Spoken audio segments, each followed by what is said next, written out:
Hey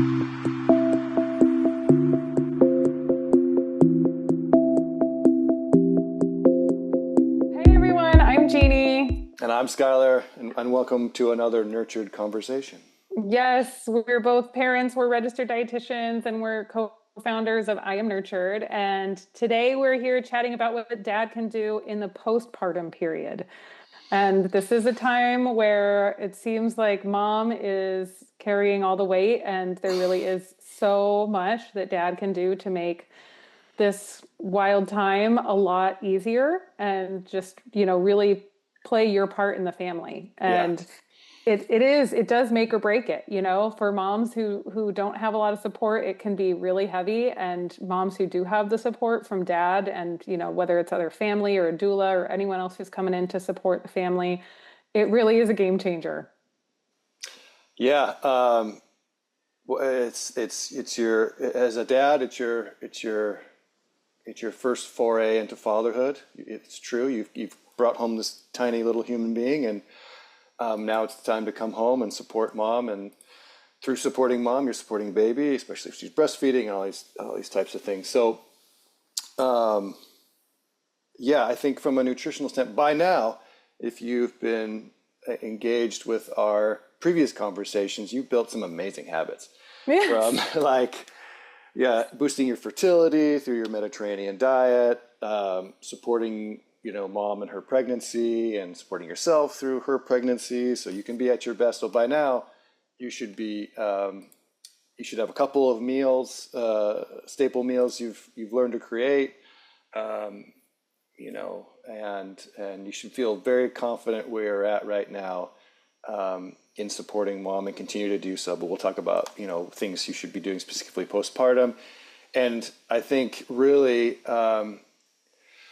it's an awesome opportunity to kind of like start engaging with baby too. And we can talk about that kind of towards the end. That's you've watched mom do all these wonderful things, and now, you have this tiny human, and once again, you're kind of still on the sidelines, but we can talk about kind of what you can't do to kind of insert yourself in a positive way to create this bond with baby, and hopefully get a smile or two and that means a lot. Yes, So, the best reward. yeah, exactly. But it'll mostly be a screaming baby being held off to you to give mom some more break. Anyway, Yeah. so I think, as a boost, you need a number of key nutrients to repair tissue, replenish energy. If mom's breastfeeding, to support milk production. So I think definitely, protein's a staple. So lean meats, fish, eggs, beans, lentils, tofu. I think at a minimum, between 70 to 80 grams of protein per day. If you're breastfeeding, probably more, like 100. I think focusing on iron-rich foods, red meat, spinach, fortified cereal, seeds, nuts, pumpkin seeds in particular, to help get, a lot of blood loss during delivery, potential anemia there, both in pregnancy and postpartum. Pairing that with vitamin C, citrus, bell peppers can help boost absorption of iron. I think probably most importantly, from my perspective, and I'd like to get your thoughts too, Jeannie, is like most important would be healthy fats. Yep. Not only from balancing hormones and a replenishment standpoint, but also helping to stave off postpartum depression. Also, it's a key nutrient for that. So foods like avocados, nuts, seeds, olive oil, salmon, other fatty fish, sardines are ideal.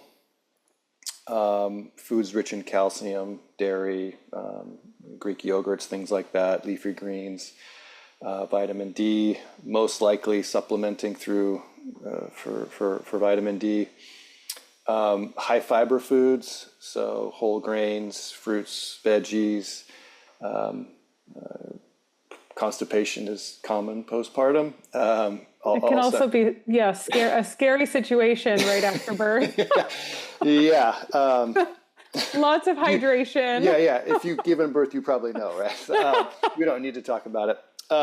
Also probiotics, probiotic rich foods like yogurts, kefir, Yeah. fermented vegetables to support gut health there. I think additionally, from like a, I guess, delivery standpoint and preparation standpoint, I think easy, like one-handed meals and snacks, small frequent meals, because mom's going to be juggling a bunch of stuff, holding baby, breastfeeding. If she can eat and breastfeed at the same time, that's pretty cool. I think things like overnight oats, with chia seeds, berries, almond butter, other snacks like Greek yogurt, with honey, hummus and veggies, trail mix. Always think could have a smoothie on hand is a great idea. Dinner items, we talked about this in previous discussions we've had about, single pot, slow cooker types of meals, stews, soups, sheet pan meals. Speaking of those like soups and stews, like bone broth is another amazing one. Like anything like the slow cooked stewed meats that have the connective tissue are super high in collagen and help with the tissue repair and healing. Those are wonderful. So whether it's just plain bone broth or like the long slow cooked stews, meats, things like that, those are really wonderful. Ooze out those nutrients that's in that stuff. I think other food delivery, nutrition related things, obviously by now you've learned to cook and you're proficient at that. Make sure the kitchen's stocked, whether you're going to the grocery store, getting delivery, serve mama food, plate it up, avoid junk food. I mean, it's not going to help her heal. It's probably going to affect her mood in a negative way also. So, and then also I would say like watch out for like mood changes. I know I mentioned omega-3s as being like a key supplement and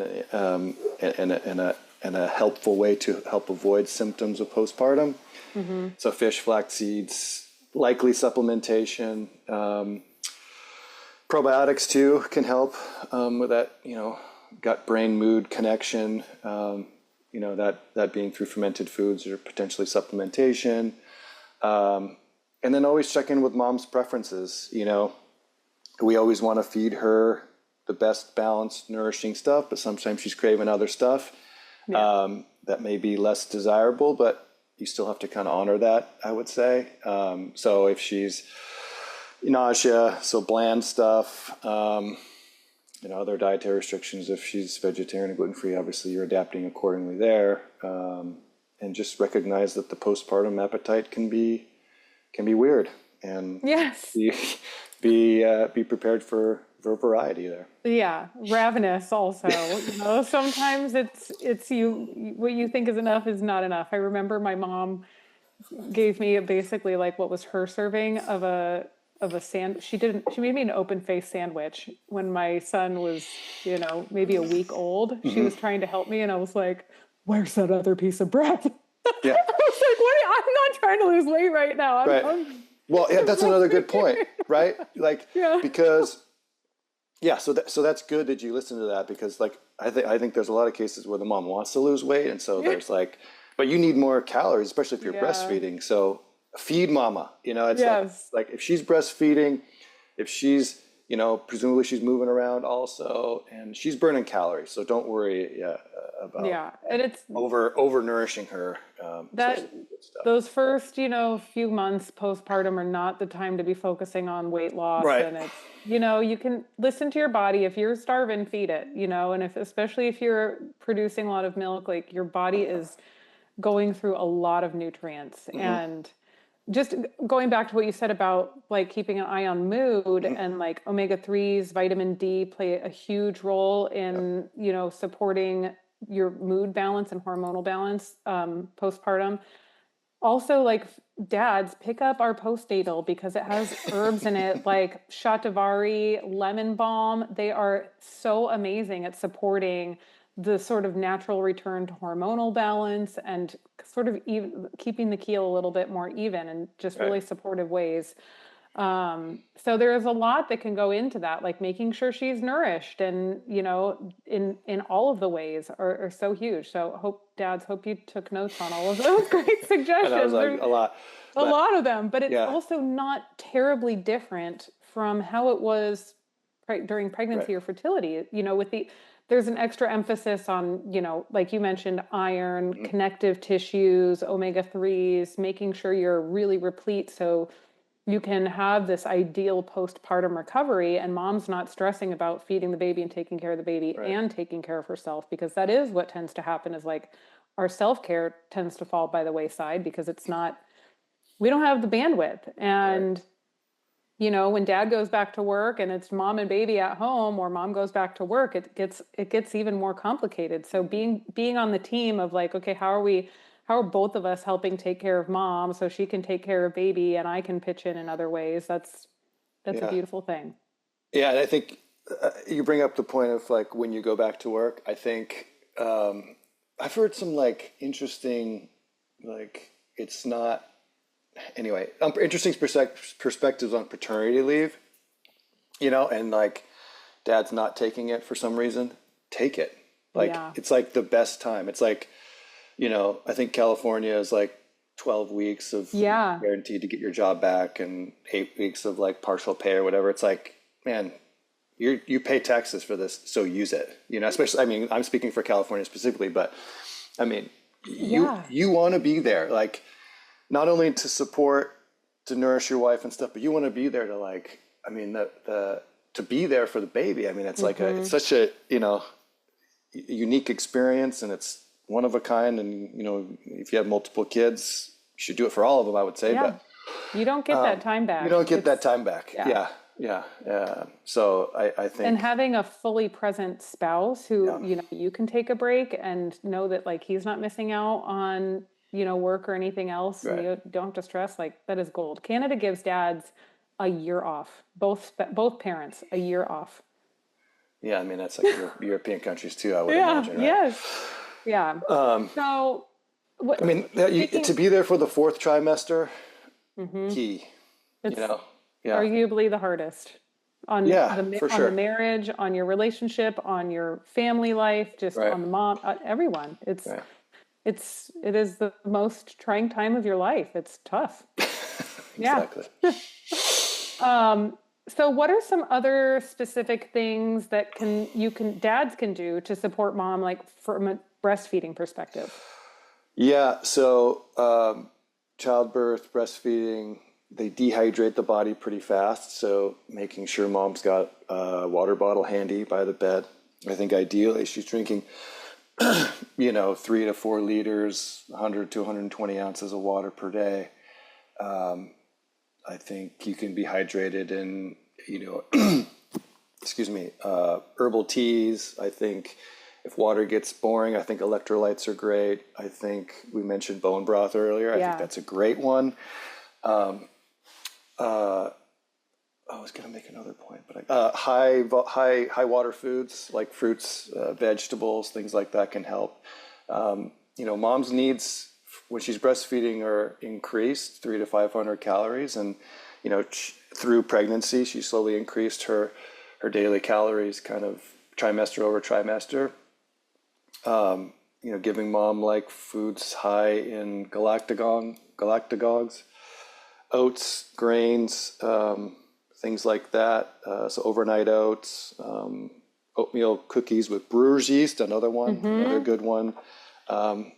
There's a recipe on our website, imnurtured.com, on the blog for some lactation bars. Throwing some moringa in their Throwing some smoothie, moringa. or in their prenatal or postnatal vitamin. Exactly. Yeah, I mean, and also just keeping her. I mean, the nutrition standards are throughout, and they help with breastfeeding also. But I think hydration is mainly the key there. And then, yeah, just to make sure that she is lactating. We experienced I guess, latent lactation. So we were doing some formula and, whatever breast milk we were getting, and it was a little bit frustrating. Originally, that corrected itself, but I think don't be afraid of needing to supplement with formula. If you're super focused on trying to breastfeed, your baby needs to be nourished. So if you can do a combination of the two, like like we did. I was like holding this tiny tube like next to the breast as our son was. Anyway, it was cool because I was involved, I guess, but it was like, oh, this is frustrating. It's a setup. Yeah, It's an operation. It's an operation. Yeah. So And I think also maybe a lot of moms and dads, and I didn't learn this until well after we had our first. If you are induced or you have pitocin in your during your delivery, it delays your milk letdown. yeah. And I think that scares a lot of people. And then when your doctor is seeing that your baby's not gaining weight because your milk hasn't come in yet, Right.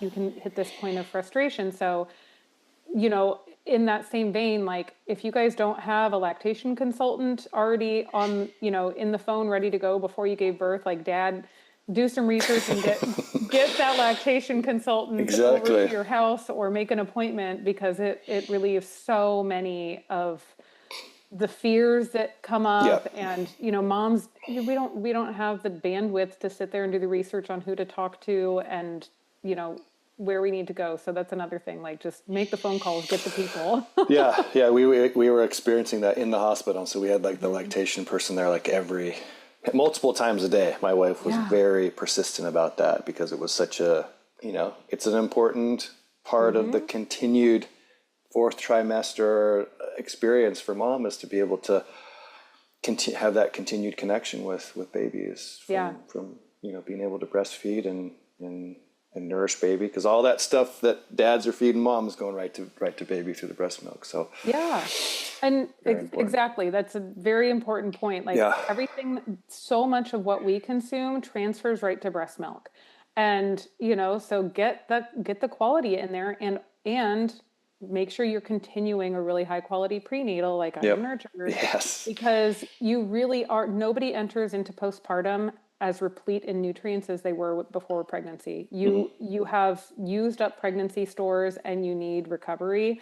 And it's a lot harder to do with just food alone. Like, we are food first dietitians. Right. We always encourage getting all the nutrients you can from food, but this is a time to tap into that insurance policy and really make sure you're getting enough nutrients from supplementation also. Complement the diet. Exactly. Yes. So we talked about a lot of the nutritional stuff and, started kind of mentioning like calling lactation consultants. What are some other things dads can do in those first few weeks after birth to really support mom and help her settle into this fourth trimester? Yeah, I think continue to be the advocate, obviously. So reaching out to the resources, obviously being at the postpartum, is that what are the first pediatric? Postnatal pediatric visit. Yeah, whatever it is. Any issues, obviously, you got to be there. Got to ask the questions. Got to be supportive. I think dad, very important, as we talked about. From fertility, preconception to pregnancy and beyond. You got to be at your best. So, you staying healthy, super important. Balanced diet, lean protein, healthy fats. Healthy fats supporting you. I think it's the 10% of new dads experience some type of postpartum also. So something to consider as well. I think that's just, what do I do? And kind of a feeling of inadequacy, but staying hydrated, supplementing omega-3s, vitamin D, magnesium specifically, taking a multivitamin, sleeping when you can, not sleeping when mom needs help, but sleeping in short bursts, getting outside, exercising when you can, connecting with others.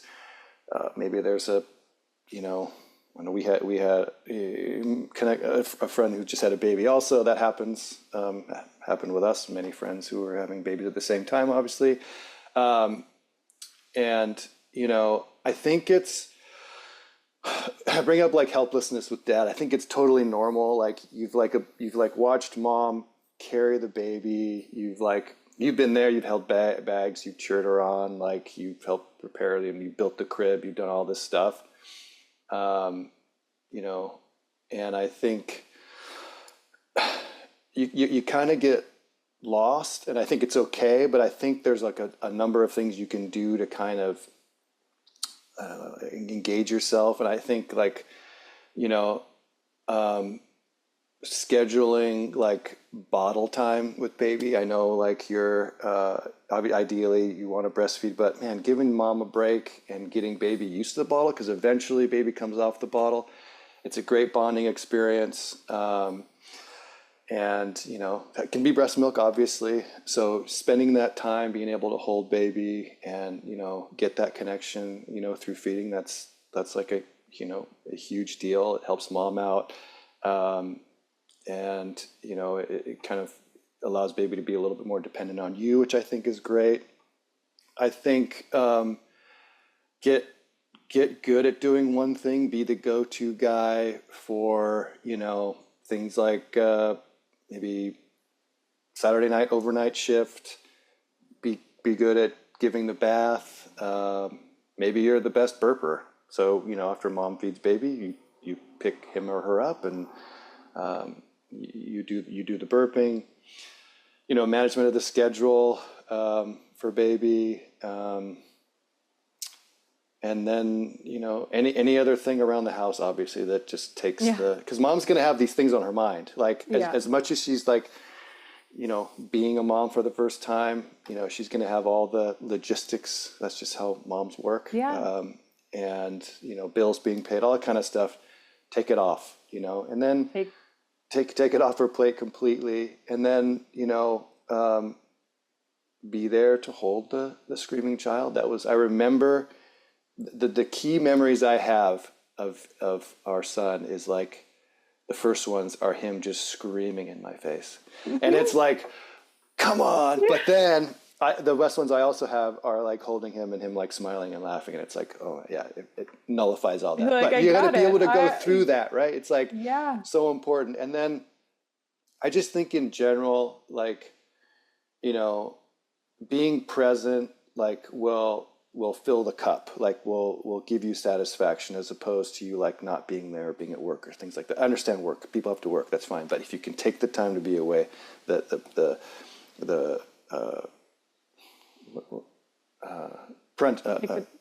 what's the word we just said? Taking the time away from work. Oh, paternal leave. Paternal leave. God, yes, slipped my mind. Yeah. And then, and then just like, and I think big picture wise, like it's going to change you, let it change you and just enjoy it. Yeah. I think to kind of end my diatribe on a positive note, I think it's like, it's an incredible time.